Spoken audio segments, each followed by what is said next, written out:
668년 고구려와 당나라 사이에 길었던 전쟁이 결국 당나라의 승리로 끝났습니다. 20년 이상 이어진 전쟁은 당나라 입장에서도 결코 짧은 기간은 아니었으나 고구려 입장에선 당나라 이전 수나라와 598년부터 전쟁을 벌였으니 정말 오랜 기간 이어진 전쟁의 결과였습니다. 이렇게 당나라는 마지막 경쟁국이던 고구려를 무너뜨리고 7세기 동아시아의 유일무이한 패권국으로 자리잡으며 전성기가 찾아오는 듯 했습니다. 696년 한 사건이 터지기 전까진 말이죠. 618년 막 건국된 당나라의 정세는 매우 불안정했습니다.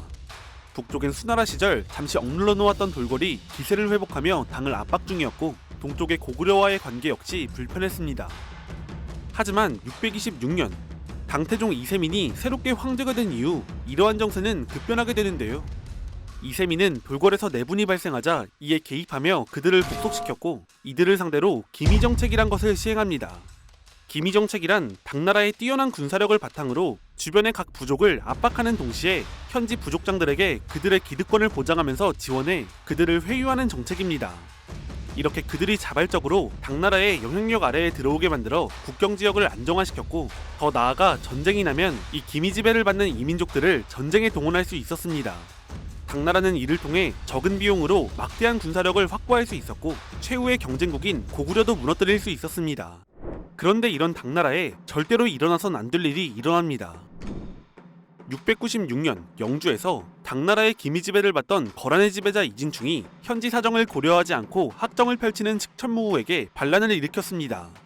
이때 칙천무후는 반란을 조기에 진압하지 못하고 되려 그가 파견한 진압군이 몇 차례 패배를 당하는데요. 결국 거란의 반란은 697년 돌궐의 지원을 받아 진압됩니다. 영주라는 일개 기미주에서 일어난 반란을 그 기미주를 지원하던 당나라가 진압하지 못하고 타 세력의 손을 빌려 진압한 이 사건은 기미지배의 근간을 송두리째 흔들어버렸습니다. 앞서 말했듯 기미정책은 뛰어난 군사력으로 압박을 하며 지원으로 회유하는 것이 기본입니다.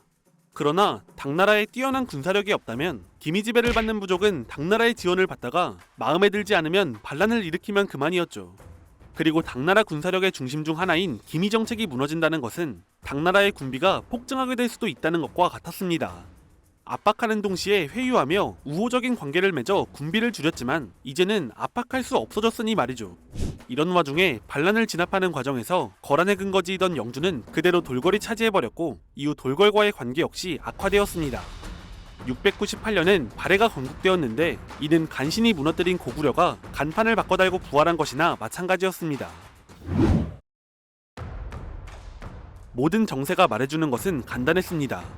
당나라의 전성기를 열었던 방식은 더 이상 유지될 수 없고 새로운 방법이 필요하다는 것이었죠. 이에 712년 즉위한 당현종은 국경 근처의 일부 지역들을 묶어 그곳을 담당하는 절도사를 임명했습니다. 절도사에겐 그곳의 인사, 행정, 군사, 징세, 사법 등 사실상 해당 지역의 전권을 갖게 해 그 지역에서 나오는 힘을 모두 집중시켰고 그가 알아서 외부 위협에 대응하게 했습니다. 그리고 이 절도사들을 중앙에서 컨트롤하는 시스템을 만들었는데 이러한 정책은 분명 성과가 있었습니다.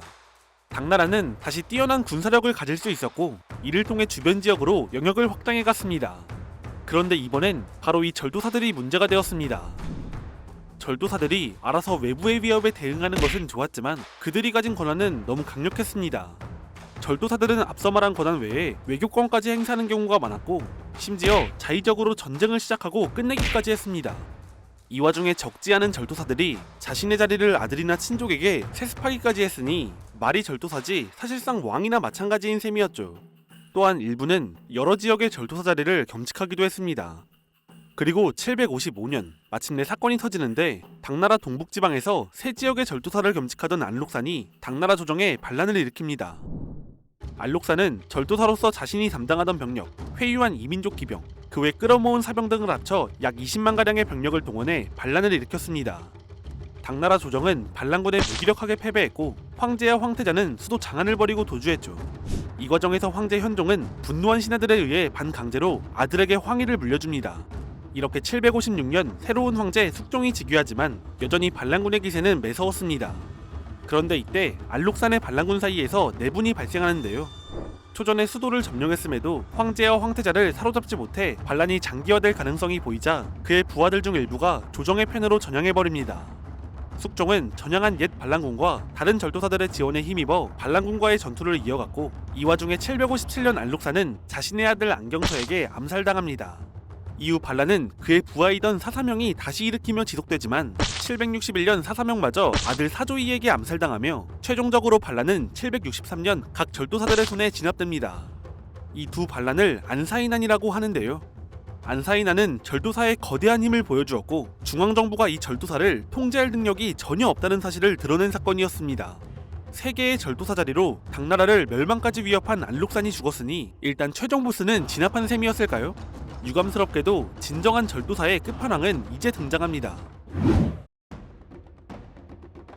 안사이난이 진행 중이던 756년, 평로군의 유정신, 왕현지 등 몇몇 장수들이 안록산이 임명한 평로절도사를 죽이고 당나라 조정으로 전향했습니다. 그리고 그 중엔 이정기라는 24살의 젊은 장수도 있었습니다. 당시 평로군은 중국의 한족보다 이민족 출신이 많은 번진으로 그 중에서도 고구려 출신이 많았습니다. 이정기 역시 멸망한 고구려의 후손으로 똑같이 고구려 출신으로 여겨지는 사촌 후이일과 함께 전향했죠. 반란군 후방 지역에 평로군이 전향하자 조정에선 환영하며 유정신을 평로절도사로 임명했는데, 그가 전투에서 연이어 패배하자 왕현지가 그를 독살하고 평로절도사를 다칭했고, 반란이 이어지고 있는 상황에서 당나라 조정은 이를 받아들일 수밖에 없었습니다. 758년엔 평로절도사 왕현지가 병으로 죽자 당나라 조정에선 그의 아들을 절도사로 임명해 평로군의 통제를 강화하고자 했는데요. 이때 이정기가 칼을 빼들었습니다.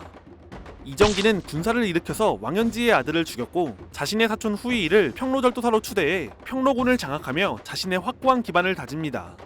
그들은 이후에도 조정의 통제를 전혀 받지 않았고, 조정이 위기에 빠지든 말든 자신이 불리하다 싶으면 반란 진압에도 적극적으로 호응하지 않는 등 당나라를 향한 충성심과는 거리가 먼 행보를 보입니다. 평로군의 이러한 행보에도 불구하고 당 조정은 이를 수용할 수밖에 없었는데, 평로군에서 이정기의 영향력을 무시할 수 없었고, 자칫 이들이 반군으로 전향을 하게 되면 사태는 더 악화될 뿐이었습니다. 후일 북송의 역사학자 사마광은 자칫 통감해서 절도사가 군사에 의해 패립되는 것이 이때부터 시작되었다 라며 안사이난 이후 약 200년간 전쟁이 끊이지 않은 원인을 이정기에게서 찾았습니다.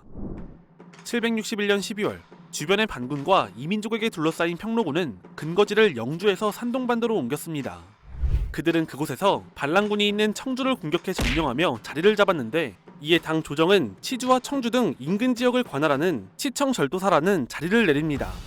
이렇게 후이일은 두 개의 절도사 자리를 겸하게 되는데요. 그런데 이렇게 평로군이 자리를 잡고 안사이난이 끝나자 후이일이 말썽을 일으킵니다. 이정기는 과거 지원군으로 온 이민족 병사들이 난동을 부리자 그들의 수령을 붙들고 죽방을 갈겨 길을 꺾는 등 침착하고 굳센 성격으로 군인들의 신망을 얻고 있었는데, 후이일은 이런 이정기를 시기하고 점차 적대적인 자세를 보였습니다. 그러다 결국 이정기를 해임해버리는 사건을 일으켰죠. 당연히 병사들은 이정기에 죄가 없다며 부당하다고 들고 일어섰습니다. 결국 후이일은 축출되었고, 병사들은 이정기를 우두머리로 추대했습니다. 이정기의 본명은 본래 이회옥인데, 이때 당나라 조정에선 그를 평로치청 절도사로 임명하며 이정기라는 이름을 내립니다. 이정기의 세력은 그 독자성이 강했습니다. 평로군의 주요 구성원 말고도 일반 병사마저 절반가량은 고구려계로 추정할 만큼 구성원 중 고구려계 유민과 후손이 많았고, 그들이 정착한 산동반도마저도 당나라가 고구려 유민들을 집단 이주시킨 지역 중 하나로 고구려인의 후손이 많이 살았죠. 심지어 평로군은 당나라의 법령을 사용하지 않았고, 관직제도와 군대, 세금, 형벌 등을 독자적으로 집행했으며 고구려와 발해의 제도에서 가져온 것이 많았다고 합니다. 몇몇 학자들은 지배층이 당나라 말이 아닌 우리말로 소통했다고 추정하기도 합니다. 이정기는 이러한 독자성을 더욱 강화시키며 자신의 세력을 사실상 왕국으로 만들어버렸습니다. 그는 산동반도를 통해 발해, 신라와의 교역로를 장악한 상태였는데, 당나라 조정에서 발해, 신라와의 교류를 관장하는 관직을 받으며 공식적으로 외교권까지 행사했습니다. 이후 당나라 조정은 오직 이정기의 허락이 있을 때만 사신을 주고받을 수 있었기 때문에 낙양 동쪽에서 벌이는 모든 외교 활동은 사실상 이정기의 영향력에서 자유롭지 못했습니다. 이전에도 절도사가 외교권을 행사한 적은 있지만 주요국을 대상으로는 그런 일이 없었습니다. 이렇게 발해, 신라와의 외교를 독점함과 동시에 교역마저 독점하며 상업을 크게 진흥시켜 경제력을 강화했고, 산동 일대를 다스리며 발해를 통해 많은 군마를 들여와 10만의 군사를 거느리니 주변 번진들이 이정기의 세력을 두려워했습니다. 자리를 잡고 세력을 키웠으니 이제 영토를 넓힐 때가 왔습니다. 하지만 강력한 세력을 갖게 된 이정기는 방심하지 않고 교활하게 행동을 시작하는데요. 그는 무턱대고 주변을 공격하기보단 절도사와 중앙정부 사이에 마찰이 생겼을 때 토벌전에 참여하는 방법을 사용했습니다. 775년 1월 위박절도사 전승사가 당나라 조정을 무시하고 영역을 확대하며 세를 과시하자 조정은 전승사를 향한 토벌전을 시작했습니다. 그리고 이정기는 4월에 토벌전에 참여할 것을 조정에 통보하더니 5월에 전승사의 영역인 덕주를 점령하고 그대로 자신의 영역으로 흡수해버렸습니다. 알맹이만 잘 챙겨먹은 이정기는 병사가 지쳤다는 핑계를 대면서 군대를 물리더니 9월엔 아주 회군해버렸습니다. 이후 전승사 토벌전은 흐지부지 되고 776년 조정은 전승사와 타협해 조건 없이 전쟁을 끝냅니다. 당연히 이정기가 점령한 덕주는 그대로 그의 땅이 되었습니다. 776년 5월엔 변송에서 절도사 자리를 두고 이영효가 반란을 일으켰는데 이번에도 이정기는 8월에 토벌에 참여했습니다. 그는 이영효의 영역이던 운주와 복주를 점령하고 이번에도 내가 토벌했으니 내 거란 식으로 흡수했습니다. 그런데 사실 운주와 복주는 이영효의 반란을 거부하고 조정에 전향한 지역이었고 이영효와 전투를 벌이기도 했던 곳이었습니다. 하지만 이정기에게 그런 사실은 중요하지 않았죠. 중요한 것은 그곳에 땅이 있고 이정기는 그 땅을 원한다는 것이었습니다. 그래도 이번엔 중간에 마음대로 회군하지 않고 계속 토벌에 참여했는데 이를 통해 변송절도사의 8개 주 중에서 5개 주를 자신의 세력으로 흡수했습니다. 이정기는 교활하면서도 예리한 자세로 자신의 영역을 확대했으며 명목상으론 조정에 반대하지 않으면서 철저하게 자신의 실익을 챙기는 모습을 보여줍니다. 이렇게 이정기는 15개 주에 걸친 엄청난 영토를 확보했는데 평로치청 절도사인 그의 번지는 통일신라보다 더 컸고 인구 역시 2배 이상 많았습니다. 여기에 잘 훈련된 정예병만 10만이 넘었으니 영토와 군사력 모두 주변 절도사들을 압도하는 전력이었습니다. 이 모든 것이 이정기가 산동반도의 근거지를 마련한 지 20년도 지나지 않아 완성한 것이었습니다. 한편 이정기는 자신의 아들 이납에게 번진의 주요 지역을 담당하게 하는 등 세습을 위한 준비를 진행했습니다. 그러면서 다른 주변 절도사들과 연계를 강화해 서로 혼인관계를 맺고 동맹을 맺으며 서로 자손들에게 절도사 자리를 물려주기로 약속했습니다. 이런 와중에 779년 당나라 황제 대종이 죽고 당 덕종이 즉위하는데 새로 즉위한 황제는 더 이상 절도사들의 독립성을 방치해선 안 된다고 판단하고 781년 성덕절도사 이보신이 죽자 그의 아들 이유학이 절도사 자리를 세습하는 것을 거부합니다.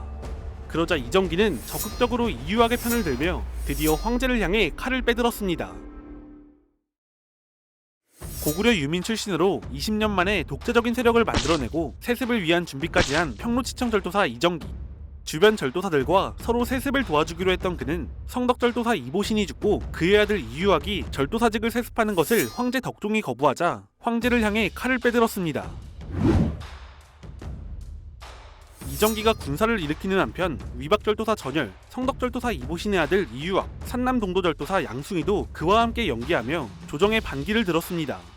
이렇게 절도사들이 거병하자 황제도 세금을 걷고 이정기의 세력권 근처에 성을 보수하는 등 방비를 단단히 했는데 이에 이정기는 그곳을 향해 군대를 전진 배치했습니다.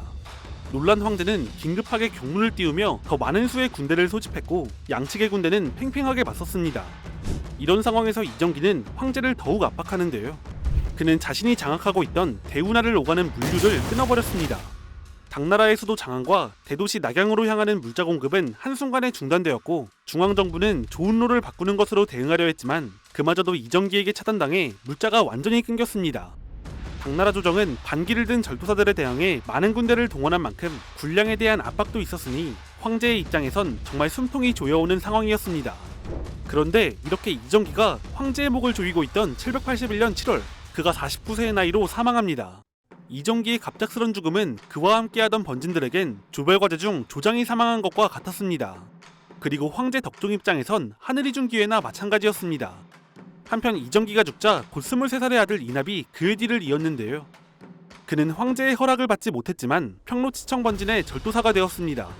이납은 계속해서 처음 연계했던 번진과 함께 황제와의 대립을 이어갔습니다. 그러면서 황제에게 세습을 인정하면 반란을 멈추겠다는 뜻을 보였는데 덕종은 이를 인정하지 않았습니다. 이후 덕종은 왕무준에게 성덕절도사를 자칭하는 이유학을 토벌하도록 했고 이납은 계속해서 장안으로 가는 물자를 막으며 유리한 고지를 점하는 듯 했습니다. 당나라의 수도 장안에서 고관대작부터 일반 백성까지 물자난에 시달리는 와중에 781년 10월 이납의 오촌당숙이자 서주자사였던 이유가 자신의 관할구역을 들고 당나라 조정으로 전향했습니다. 이납이 위박절도사 전열을 구원하기 위해 파병하는 등 조정과 싸우는 중에 벌어진 일이었습니다. 이것은 이납의 입장에선 굉장히 치명적인 결과를 불러왔는데 대운하를 장악해 황제와 수도를 고사시킨다는 기본 전략이 뿌리째 흔들리게 됐고 덕종은 다시금 대운하를 이용해 물자를 공급할 수 있게 되었습니다. 이어서 전향한 이유는 이후 평소 자신과 친분이 있던 덕주의 이서진과 최주의 이장경까지 회유했고 이들 역시 782년 4월에 이유를 따라 전향했습니다. 이런 상황에서 이납은 복양에서 관군에 포위당하는 등 점점 패색이 짙어졌습니다. 이납은 관군에 황제를 배알하게 해줄 것을 요청하는 등 사실상 조정에 항복하려 했습니다. 그러나 이런 이납에게 기회가 찾아오는데요. 당시 이납을 포위한 군대는 환관 송봉조가 감시하고 있었는데 그는 이납이 더 이상 저항할 힘이 없다고 판단하고는 자신이 이납을 격파해 토벌의 공로를 세우고자 했습니다. 그는 이납이 조정에 보내는 사신을 잡아가두며 황제가 이납의 항복을 수용할 수 없도록 유도했고 황제는 환관 송봉조의 말을 들어 이납의 사신을 감금해버리는 등 강경책을 고수하며 토벌을 계속했습니다. 이렇게 조정과의 협상이 결렬되니 이납은 이제 진짜 뒤가 없다고 생각했던 것으로 보입니다. 조정의 강경책이란 위기는 그에게 다시 기회가 되었죠. 그는 은주로 돌아가 조정의 편에서 활약하던 인물들을 회유하는데요.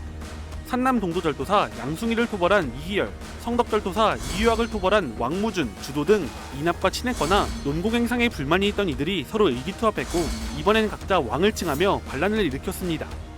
783년 11월 이납은 나라의 이름을 제라고 짓고 스스로 제나라의 왕이 되었습니다. 상황이 이렇게 되자 수도 장안은 반란군과 은밀히 연통하며 지원하는 사람이 나오는 등 분위기는 점차 이납을 비롯한 반란군에게 기울었습니다. 반란군은 기세를 회복해 783년 10월엔 수도 장안을 위협했고 황제는 수도를 버리고 봉천으로 도망쳤습니다. 절도사들의 세습을 막으려다 나라가 망할 위기에 처하자 황제는 은밀히 이납과 접촉했습니다. 결국 황제 덕종은 784년 반란을 일으킨 절도사들의 요구를 전부 수용하며 사실상 반란군에 항복했습니다. 아버지의 뒤를 이어 절도사직 세습이란 조별과제를 마무리한 이납은 이후 조정과 직접적인 마찰을 자제했습니다. 그는 이정기가 그랬던 것처럼 자신에게 이득이 될 때만 조정의 지시를 따랐죠.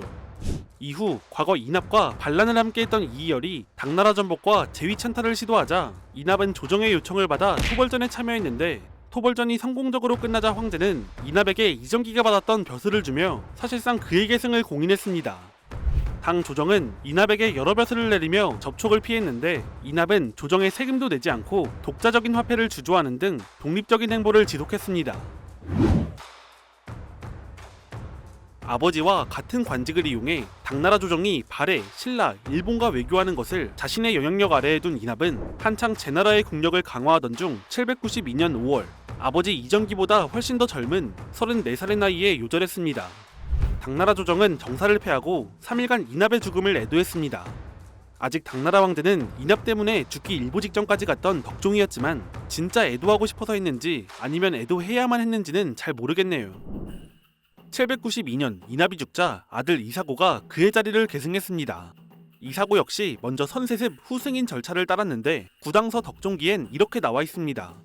납이 죽자 군중에서 이사고를 하여금 납의 위치를 대신하게 하고자 황제에게 요청하니 조정에서 그들의 청구에 따라 이사고에게 그 관직을 제수하였다.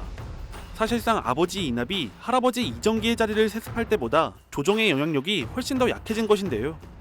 이정기 일가의 세력이 완전히 자리를 잡았다는 뜻이면서 조정의 통제 밖에 있었다는 것으로 추정됩니다. 또한 계승 당시 이사고의 나이는 정확히 알 수 없지만 아버지 이납의 나이를 봤을 때 많아봐야 10대 중후반 정도였던 것으로 보입니다. 한편 어린 이사고의 직위는 제나라 주변 절도사들의 입장에선 기회나 마찬가지였습니다. 잘만 하면 이사고를 흔들고 가진 것을 빼앗을 수 있다고 생각했죠. 먼저 움직인 것은 성덕절도사 왕무준이었습니다. 왕무준은 과거 체주의 관할권을 두고 이납과 마찰이 있었는데요. 아들을 보내 이납을 공격했지만 격퇴당했고 황제가 둘을 중재하며 이납에게 체주를 받기로 했지만 정작 체주에서 가장 중요한 소금 생산지를 받지 못했습니다. 왕무준은 이사고가 어려서 경험이 적고 그를 보좌할 노련한 장군들이 많이 죽어 없다는 것을 보고는 이것을 기회로 여겨 평로치청 번진을 공격했습니다. 그러나 갓 즉위한 10대 애송이로 봤던 이사고는 호락호락하지 않았죠. 이사고는 경험 많은 왕무준을 성공적으로 격퇴했고 전쟁이 격화될 기미가 보이자 황제 덕종이 개입해 서로 화해하도록 했습니다. 이것은 사실상 이사고의 판정승이나 마찬가지였습니다. 이후 이사고는 각지의 망명자들을 불러 모아 국력을 강화했는데요. 이 중엔 중앙정부에 죄를 짓고 도망쳐온 이들도 있었지만 이사고는 상관없다는 듯이 만나보고 능력이 있으면 망설이지 않고 관직을 내렸습니다.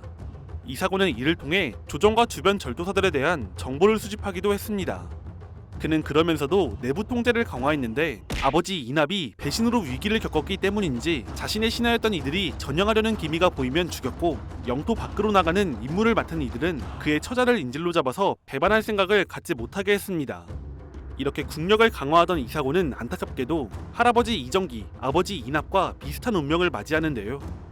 그는 806년 6월경 젊은 나이에 유절했습니다.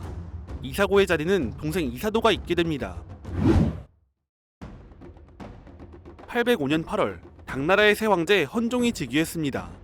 과거 절도사가 처음 만들어졌을 당시엔 수년간 10개의 절도사직과 번진이 창설되었지만 헌종이 즉위했을 땐 총 48개의 번진이 만들어져 있는 상태였는데요. 그는 이 번진을 개혁하기 위해 이전과는 다른 접근을 시작했습니다.